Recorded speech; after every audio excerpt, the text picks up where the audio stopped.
All right, when Apple reports earnings next week, we are set to learn just how much the company was impacted by tariffs recently. Steve Kovach joins us right now, and this is going to be interesting. Yeah. People have been waiting. Yeah, this is happening Thursday, and there are three things. Tariffs is number one, though. So Apple told us to expect a $900 million hit due to various costs for tariffs. You might remember there are all those reports about Apple kind of shuttling in a bunch of iPhones from India and elsewhere to get ahead of those tariffs. Well, they can't do that now. So the question becomes, how bad was that tariff impact? Was it in that range of $900 million? And then looking forward, will it get worse? That was a huge line of questioning on the last earnings call was, what does the rest of the year look like beyond that June quarter? Should be getting some more data about that. And then let's talk about artificial intelligence, because we've been talking so much about how Apple has been lagging behind. And in the last quarter, we've seen Meta make these huge moves, spending enormous amounts of money in compensation for various executives and so forth to run this AI superintelligence group that they have going on over there.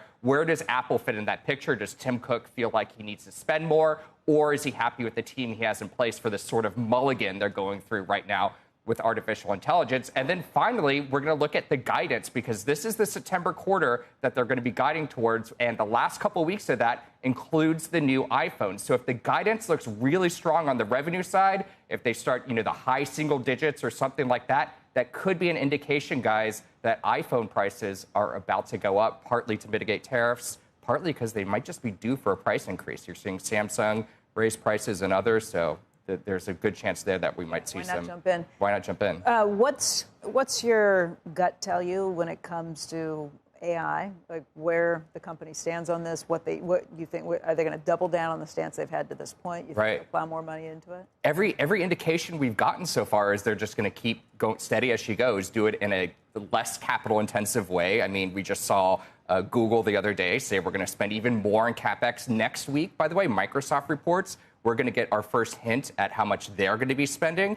Apple is spending just a fraction of that on their artificial intelligence. They're losing executives to Meta and others. They still have the John Giannandrea, who is running artificial intelligence, but he's lost some responsibility since then. Are they confident? If they say nothing, that means they're confident in their team. They're going to be able to deliver on this new version of Siri after kind of missing it this year.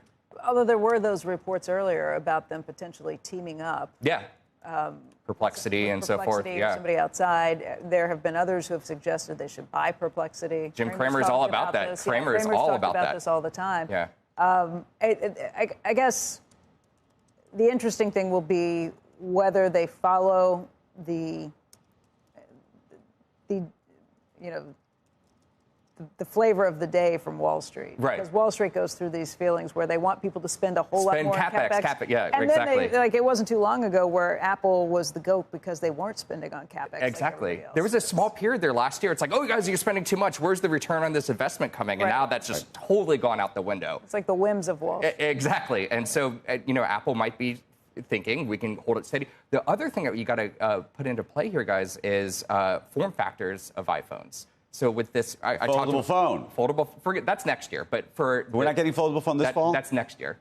26. I got to wait. Yeah, I know. I'm sorry, but here's what am I will gonna get this year. Tell me what I'm getting in 25. That super skinny phone. Super skinny phone. So you guys had Hans Vestberg here a couple of days ago, and he was talking about this. We see these super cycles not when artificial intelligence comes out or some cool iOS feature. It's when they change the design of the phone. People get excited.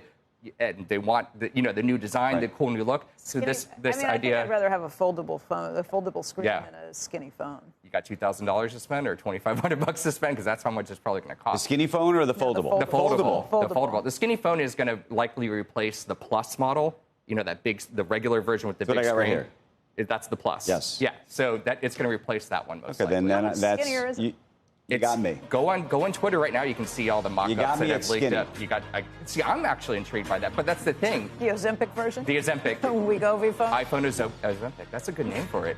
People are calling it the iPhone Air. Why not the iPhone? iPhone Wegovy. I like that. Yeah. Let's do it. Nothing tastes better than skinny.